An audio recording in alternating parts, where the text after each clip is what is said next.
السلام علیکم دوستو، اسلامی ادوار چینل پہ آپ سب کو خوش آمدید کہتا ہوں۔ آج میں آپ کے لیے شمشیر بے نیام سیکنڈ پارٹ کی 9th ایپیسوڈ لے کے آیا ہوں۔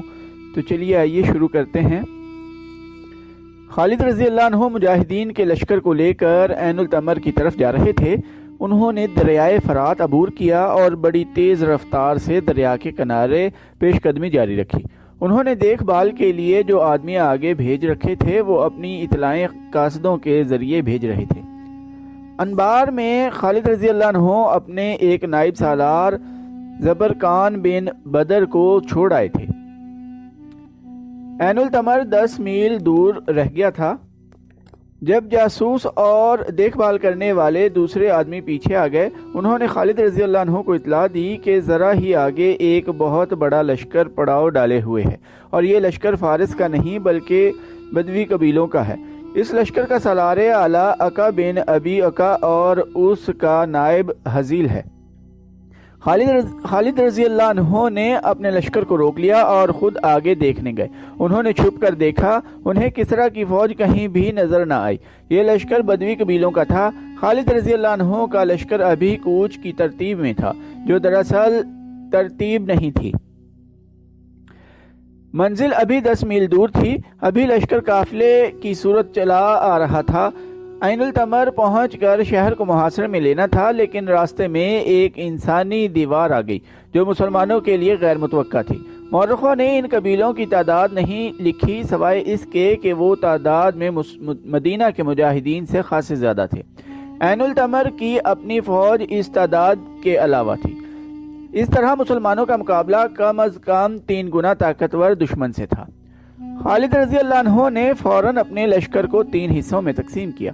پہلے کی طرح خود قلب میں رہے اور اپنے دونوں تجربہ کار سالاروں عاصم رضی اللہ عنہ بن عمرو اور عدی رضی اللہ عنہ بن حاتم کو دائیں اور بائیں پہلوؤں میں رکھا۔ خالد رضی اللہ عنہ نے تمام سالاروں کو اپنے پاس بلایا۔ ہماری ترتیب وہی ہے جو آمنے سامنے کے ہر مارکے میں ہوا کرتی ہے، خالد رضی اللہ عنہ نے سالاروں سے کہا، لیکن لڑنے کا طریقہ مختلف ہوگا۔ اب قلب سے حملہ نہیں ہوگا۔ میرا اشارہ ملتے ہی دونوں پہلو دشمن کے پہلوؤں پر حلہ بول دیں اور وہاں دشمن کو پوری طرح الجھا لیں۔ تھوڑی دیر بعد اس طرح پیچھے ہٹیں کہ دشمن کو یہ تاثر ملے کہ تم پسپا ہو رہے ہو۔ تھوڑا سا پیچھے آ کر پھر آگے بڑھو اور پھر پیچھے ہٹو۔ اس طرح دشمن کے پہلوؤں کو آپس میں الجھائے رکھنا کہ اپنے قلب کی انہیں ہوش نہ رہے۔ میں سیدھا دشمن کے قلب پر حملہ کروں گا، لیکن کچھ دیر بعد تم دونوں اس کوشش میں رہنا کہ دشمن کے پہلوؤں سے اس کے قلب کو مدد نہ مل سکے۔ ولید کے بیٹے، دشمن کی طرف سے للکار سنائی دی، آنکھیں کھول، دیکھ تیری موت تجھے کس کے سامنے لے آئی ہے۔ میں عقا ہوں، عقا بن ابی عقا۔ ولید کا بیٹا دیکھ چکا ہے۔ خالد رضی اللہ عنہ نے گھوڑے پر سوار ہو کر اور رکابوں میں کھڑے ہو کر للکار کا جواب دیا، تیری مکروہ آواز سنے بغیر دیکھ لیا ہے؟ کیا کسریٰ کے سالاروں نے محل میں ناچنا اور گانا شروع کر دیا ہے کہ ان کی لڑائی تم لڑنے آ گئے ہو؟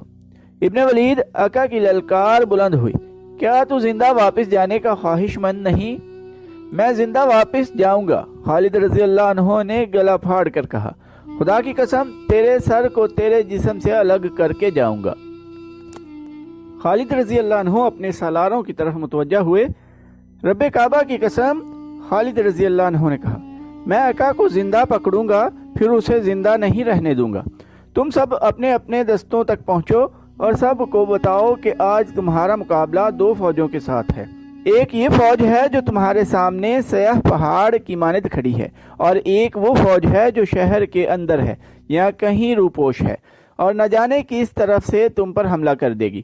سب کو بتا دو کہ آج جس نے پیٹھ دکھائی وہ اللہ کو منہ دکھانے کے قابل نہیں رہے گا۔ مورخ لکھتے ہیں کہ مدینہ کے مجاہدین مسلسل لڑ رہے تھے اور کوچ کر رہے تھے، اور ان کی تعداد بھی کم تھی۔ عین التمر میں دشمن کو للکار کر خالد رضی اللہ عنہ بظاہر غلطی کر رہے تھے، لیکن خالد رضی اللہ عنہ کے چہرے پر سنجیدگی ضرور تھی، پریشانی کی ہلکی سی بھی جھلک نہیں تھی۔ انہیں دشمن للکار رہا تھا۔ خالد رضی اللہ عنہ نے اشارہ دے دیا۔ ایک پہلو سے سالار عاصم بن عمرو اور دوسرے پہلو سے سالار عدی بن حاتم نے بدوی قبیلوں کے لشکر کے پہلوؤں پر حملہ کر دیا۔ عقا بن ابی عقا اپنے لشکر کے قلب میں تھا اور اس کی نظر مسلمانوں کے قلب پر تھی جہاں خالد رضی اللہ عنہ تھے۔ اسے توقع تھی کہ دستور کے مطابق سامنے سے قلب کے دستے حملہ کریں گے، مگر خالد رضی اللہ عنہ دستور سے ہٹ گئے تھے۔ دونوں فوجوں کے پہلو جب گتھم گتھا ہوئے تو تھوڑی سی دیر میں اپنی اڑائی ہوئی گرد میں چھپ گئے۔ اس گرد سے گھوڑوں کے ہنہنانے، تلوار اور ڈھالوں کے ٹکرانے کی مہیب آوازیں اور زخمیوں کی کربناک صدائیں اٹھ رہی تھیں۔ ایک قیامت تھی جو گرد کے اندر بپا تھی۔ پہلوؤں کے دونوں سالاروں نے خالد رضی اللہ عنہ کی ہدایت کے مطابق اپنے دستے پیچھے ہٹائے۔ بدوی قبیلے اس خوش فہمی میں مسلمانوں کے پیچھے آ گئے کہ مسلمان پسپا ہو رہے ہیں۔ وہ جوش و خروش سے نعرے لگا رہے تھے، لیکن مسلمان رک گئے اور انہوں نے دشمن پر ایسا دباؤ ڈالا کہ وہ پیچھے ہٹنے لگا۔ مسلمان ایک بار پھر پیچھے ہٹنے لگے، بدوی پھر ان کے پیچھے آ گئے۔ اس طرح مسلمانوں نے دشمن کے پہلوؤں کو ایسا الجھایا کہ انہیں اپنے قلب کی ہوش نہ رہی۔ گرد اتنی زیادہ ہو گئی تھی کہ پتہ ہی نہیں چلتا تھا کہ اس کے اندر کیا ہو رہا ہے۔ خالد رضی اللہ عنہ بڑی غور سے دیکھ رہے تھے۔ ان کی نظر عقا پر تھی جو مورخ بلازری اور طبری کے مطابق یہ دیکھ کر پریشان ہو رہا تھا کہ مسلمانوں کا قلب کیوں آگے نہیں بڑھتا۔ مسلمانوں کے قلب کے دستوں کا انداز کچھ ایسا ڈھیلا ڈھالا سا تھا جیسے وہ حملہ نہیں کرنا چاہتے۔ عقا بن ابی عقا نے جب مسلمانوں کے قلب کے دستوں کو اس لا تعلقی کی سی حالت میں دیکھا تو اس نے مسلمانوں کے پہلوؤں کے دستوں کو کچلنے کے لیے قلب سے خاصی نفری اپنے پہلوؤں کی مدد کے لیے بھیج دی۔ خالد رضی اللہ عنہ اسے اسی دھوکے میں لانا چاہتے تھے جس میں وہ آ گیا۔ خالد رضی اللہ عنہ اپنے محافظوں کو ساتھ رکھا۔ انہیں وہ بتا چکے تھے کہ عقا کو زندہ پکڑنا ہے۔ خالد رضی اللہ عنہ نے قلب کے دستوں کو دشمن کے قلب پر حملے کا اشارہ دے دیا۔ عقا کے لیے یہ حملہ اچانک اور غیر متوقع تھا۔ خالد رضی اللہ عنہ نے اپنے محافظوں سے عقا اور اس کے محافظوں کو گھیرے میں لے لیا۔ عقا کے محافظ بے جگری سے لڑ رہے تھے، مسلمانوں کو وہ قریب نہیں آنے دے رہے تھے۔ عقا ان کے درمیان میں تھا۔ مسلمانوں کے دستوں نے بدوی قبیلوں کے پاؤں اکھاڑ دیے۔ عقا بھاگ نکلنے کی کوشش کر رہا تھا۔ سامنے عقا خالد رضی اللہ عنہ نے اسے للکارا، تو مجھے قتل کرنا چاہتا تھا۔ بعض مورخوں نے لکھا ہے کہ خالد رضی اللہ عنہ نے کمند پھینک کر عقا کو پکڑ لیا، لیکن مورخوں کی اکثریت کی تحریروں سے پتہ چلتا ہے کہ عقا خالد رضی اللہ عنہ کی للکار پر مقابلے میں آ گیا۔ دونوں گھوڑوں پر سوار تھے۔ عقا کو تاریخ نے ماہر جنگجو اور تیغ زن قرار دیا ہے۔ مستند یہی ہے کہ خالد رضی اللہ عنہ اور عقا کے درمیان بڑا سخت مقابلہ ہوا۔ خالد رضی اللہ عنہ کو اللہ کے رسول صلی اللہ علیہ وآلہ وسلم نے اللہ کی تلوار کا خطاب عطا کیا تھا۔ انہوں نے عقا کا ہر وار بچایا اور موقع کی تلاش میں رہے۔ انہیں جو ہی موقع ملا عقا کو گھوڑے سے گرا دیا۔ خالد رضی اللہ عنہ اپنے گھوڑے سے کود کر اتر آئے۔ عقا ابھی سنبھل ہی رہا تھا کہ خالد رضی اللہ عنہ کی تلوار کی نوک عقا کے پہلو کے ساتھ لگ چکی تھی۔ اس کے ساتھ ہی خالد رضی اللہ عنہ کے 3-4 محافظوں نے برچھیوں کی انیاں عقا کے جسم کے ساتھ لگا دی۔ عقا نے ہتھیار ڈال دیے۔ اس کے کئی محافظ ہلاک اور زخمی ہو چکے تھے۔ جو بچ گئے وہ بھاگ اٹھے۔ فوراً یہ خبر تمام بدوی قبائلوں تک پہنچ گئی کہ ان کا سردار اعلیٰ عقا ہتھیار ڈال چکا ہے۔ یہ افواہ بھی پھیل گئی کہ عقا مارا گیا ہے۔ ادھر مسلمانوں کے سالار عاصم اور عدی دشمن کے پہلوؤں کے دستوں کا بہت نقصان کر چکے تھے۔ اس خبر کے ساتھ ہی کہ عقا پکڑا گیا یا مارا گیا ہے، پہلوؤں کے سپاہی پسپا ہونے لگے۔ تھوڑی دیر تک صورتحال یہ ہو گئی کہ بدوی ایک ایک دو عین التمر کی طرف بھاگے جا رہے تھے۔ عقا خالد رضی اللہ عنہ کا قیدی تھا، لیکن وہ پریشان نہیں تھا۔ اسے توقع تھی کہ عین التمر کی فارسی فوج اس کی مدد کے لیے پابا رکاب ہوگی اور آ ہی رہی ہوگی۔ وہ مسلمانوں کی حالت دیکھ کر خوش ہو رہا تھا۔ مسلمان تھک کر نڈھال ہو چکے تھے۔ خالد رضی اللہ عنہ نے اپنے قاصدوں کو بلایا۔ تمام سالاروں اور کمانداروں کو پیغام دو کہ بدوی لشکر کی پسپائی کو ابھی اپنی فتح نہ سمجھیں۔ خالد رضی اللہ عنہ نے قاصدوں سے کہا، ابھی مال غنیمت کی طرف بھی نہ دیکھیں، ایک اور فوج آ رہی ہے، وہ تازہ دم ہوگی، اس کے مقابلے کے لیے تیار رہو۔ یہ تو معلوم ہی نہیں تھا کہ مہران بن بہرام کی فوج کس طرف سے آئے گی، یہاں وہ عین التمر میں قلعہ بند ہو کر لڑے گی۔ اس فوج پر نظر رکھنے کے لیے مسنا بن حارثہ اپنے چھاپا مار دستے کے ساتھ عین التمر تک کے علاقے میں موجود اور متحرک تھا۔ اس نے خالد رضی اللہ عنہ کو بار بار یہی ایک پیغام بھیجا تھا کہ آتش پرستوں کی فوج کہیں بھی نظر نہیں آ رہی۔ پھر اس کا یہ پیغام خالد رضی اللہ عنہ تک پہنچا کہ عقا کے قبائلی خوف و ہراس کی حالت میں بھاگ بھاگ کر عین التمر میں پناہ لے رہے ہیں۔ مسنا بن حارثہ کے چھاپا مار بھاگنے والے بدوی قبائلوں کا تعاقب کر کے انہیں مار رہے تھے۔ جب عقا کے پہلے چند ایک آدمی عین التمر میں داخل ہوئے تو انہیں مہران کے پاس لے گئے۔ تم موت سے بھاگ کر آئے ہو؟ مہران نے انہیں کہا۔ کیا تم نہیں جانتے تھے کہ یہاں بھی تمہارے لیے موت ہے؟ اس نے حکم دیا، لے جاؤ ان بزدلوں کو اور انہیں قتل کر دو۔ کس کس کو قتل کرو گے؟ ایک بدوی نے پوچھا۔ پہلے عقا کو قتل کرو جس نے ہتھیار ڈال کر سارے لشکر میں بزدلی پھیلائی۔ دوسرے نے کہا، مسلمانوں نے جس طرح حملے کیے انہیں ہمارے سردار سمجھ ہی نہ سکے۔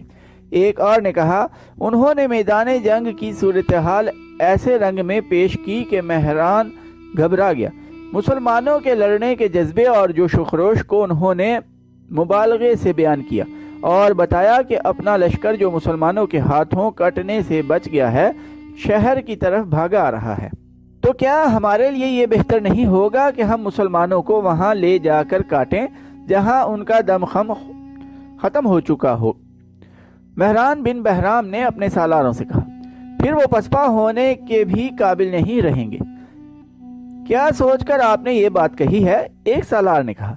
اتنا بڑا شہر چھوڑ کر ہم چلے جائیں گے تو یہ پسپائی ہوگی۔ یہ کہیں کہ آپ پر مسلمانوں کا خوف طاری ہو گیا ہے اور آپ یہاں سے بھاگنا چاہتے ہیں۔ جو میں سوچ سکتا ہوں وہ تم نہیں سوچ سکتے۔ مہران نے شاہانہ روب سے کہا، میں یہاں کا حاکم ہوں، جاؤ اور میرے اگلے حکم کا انتظار کرو۔ سالار خاموشی سے چلے گئے۔ وہ سالار تھے، شہر کا دفاع ان کی ذمہ داری تھی۔ وہ مسلمانوں کو شہر پیش کرنے کی بجائے لڑ کر مرنا بہتر سمجھتے تھے۔ انہوں نے آپس میں طے کر لیا کہ وہ مہران کا یہ حکم نہیں مانیں گے، لیکن میدان جنگ سے بھاگ کر آنے والے بنی تغلب، نمر اور ایاد کے آدمی ٹولیوں میں شہر کے دروازے میں داخل ہو رہے تھے۔ وہ 10 میل کی مسافت طے کر کے آئے تھے جو انہوں نے خوف اور بھگدڑ کی کیفیت میں طے کی تھی۔ ان میں بعض زخمی تھے۔ کاٹ دیا، سب کو کاٹ دیا، وہ گھبراہٹ کے عالم میں کہہ رہے تھے۔ ان کا مقابلہ کوئی نہیں کر سکتا، بڑے زبردست ہیں۔ عقا بن ابی عقا مارا گیا ہے، وہ شہر پر خوف طاری کر رہے تھے۔ حزیل لاپتہ ہے، دروازے بند کر دو، باز چلا رہے تھے، وہ آ رہے ہیں۔ مورخوں نے لکھا ہے کہ زرتشت کے پجاریوں پر پہلے ہی مسلمانوں کی دہشت طاری تھی۔ مسلمانوں نے ان کے بڑے نامور سالار مار ڈالے تھے۔ اب عین التمر والے اپنی آنکھوں دیکھ رہے تھے کہ یہ جنگجو قبیلے کس حالت میں واپس آ رہے ہیں۔ دیکھتے ہی دیکھتے اس شہر پر خوف و ہراس طاری ہو گیا۔ شہر میں جو فوج تھی اس کی ذہنی حالت اس کمزور اور بزدل کتے جیسی ہو گئی تھی جو دم پچھلی ٹانگوں میں دبا لیا کرتا ہے۔ ان کے سالاروں نے جب اپنی فوج کو اس ذہنی کیفیت میں دیکھا تو انہیں شہر کے حاکم اور سالار اعلیٰ مہران کے اگلے حکم کی ضرورت نہ پڑی۔ انہیں یہ اطلاع بھی ملی کہ مہران خزانہ مدائن بھجوا رہا ہے اور شہر کے لوگ بھی اپنے اموال چھپا رہے تھے یا ساتھ لے کر شہر سے نکل رہے تھے۔ خالد رضی اللہ عنہ کے فن حرب و ضرب کا کمال یہ تھا کہ انہوں نے میدان جنگ میں تو دشمن کو شکست دی ہی تھی، دشمن کو انہوں نے نفسیاتی لحاظ سے اتنا کمزور کر دیا تھا کہ اس کا لڑنے کا جذبہ مجروح ہو گیا تھا۔ آتش پرستوں کی نفسیاتی کیفیت تو یہ ہو گئی تھی کہ خالد رضی اللہ عنہ کا یا مسلمانوں کا یا مدینہ کا نام سن کر ہی وہ پیچھے دیکھنے لگتے تھے کہ کمک آ رہی ہے یا نہیں، یا پسپائی کا راستہ صاف ہے یا نہیں۔ پھر وہ وقت جلدی آ گیا جب میدان جنگ میں لاشیں اور بے ہوش زخمی رہ گئے اور انہیں کچلنے کے لیے وہ گھوڑے رہ گئے جو سواروں کے بغیر بے لگام دوڑتے پھر رہے تھے۔ بدوی قبیلے اپنے سرداروں کے بغیر عین التمر جا پہنچے اور شہر کے دروازے بند کر لیے۔ انہوں نے شہر میں واویلا بپا کیا کہ مہران کی فوج وعدے کے مطابق ان کی مدد کو نہیں آئی، لیکن وہاں ان کا واویلا سننے والا کوئی نہ تھا۔ خوف و ہراس کے مارے ہوئے شہری تھے جو بھاگ نہیں سکے تھے۔ مہران بن بہرام اپنی فوج سمیت شہر سے جا چکا تھا۔ وہ فوج کو مدائن لے جا رہا تھا۔ وہ عقا اور حزیل اور دوسرے قبائلی سرداروں کو کوس رہا تھا۔ دشمن کا تعاقب کرو۔ خالد رضی اللہ عنہ نے اپنی سپاہ کو حکم دیا، زخمیوں کو سنبھالنے کے لیے کچھ آدمی یہیں رہنے دو اور بہت تیزی سے عین التمر کا محاصرہ کر لو۔ اس وقت مسنا بن حارثہ گھوڑا سرپٹ دوڑاتا آیا اور خالد رضی اللہ عنہ کے پاس گھوڑا روک کر اترا۔ وہ خالد رضی اللہ عنہ سے بغل گیر ہو گیا۔ ولید کے بیٹے مسنا نے کہا، قسم رب العالمین کی، دشمن عین التمر سے بھاگ گیا ہے، کیا تیرا دماغ اپنی جگہ سے ہل تو نہیں گیا؟ خالد رضی اللہ عنہ نے پوچھا۔ یوں کہہ کہ دشمن میدان چھوڑ کر بھاگ گیا ہے۔ مسنا بن حارثہ نے خالد رضی اللہ عنہ کو بتایا کہ اس نے جو جاسوس عین التمر کے ارد گرد بھیج رکھے تھے، انہوں نے اطلاع دی ہے کہ فارس کی فوج جو شہر میں تھی شہر سے نکل گئی ہے۔ کیا تو نہیں سمجھ سکتا کہ یہ فوج ہمارے عقب پر اس وقت حملہ کرے گی جب ہم عین التمر کو محاصرے میں لیے ہوئے ہوں گے؟ خالد رضی اللہ عنہ نے کہا۔ ابن ولید مسنا نے کہا، مہران اپنی فوج کے ساتھ جا چکا ہے۔ اگر وہ فوج یہاں کہیں چھپی ہوئی ہوتی تو میرے چھاپا مار اسے چین سے نہ بیٹھنے دیتے۔ آگے بڑھ اور اپنی آنکھوں سے دیکھ، عین التمر تیرے قدموں میں پڑا ہے۔ یہ خبر جب مجاہدین کے لشکر کو ملی تو ان کے جسم جو تھکن سے ٹوٹ رہے تھے تر و تازہ ہو گئے۔ انہوں نے فتح و نصرت کے نعروں کی گرج میں عین التمر تک کے 10 میل طے کر لیے۔ مسنا کے جو آدمی پہلے ہی وہاں موجود تھے انہوں نے بتایا کہ شہر کے تمام دروازے بند ہیں۔ تو دوستو، آج کے ایپیسوڈ ادھر ہی ختم کرتے ہیں۔ چینل کو سبسکرائب کرنا نہ بھولیے گا، لائک، کمنٹ اور شیئر بھی ضرور کیجیے گا۔ ٹائم دینے کے لیے شکریہ۔ اللہ حافظ۔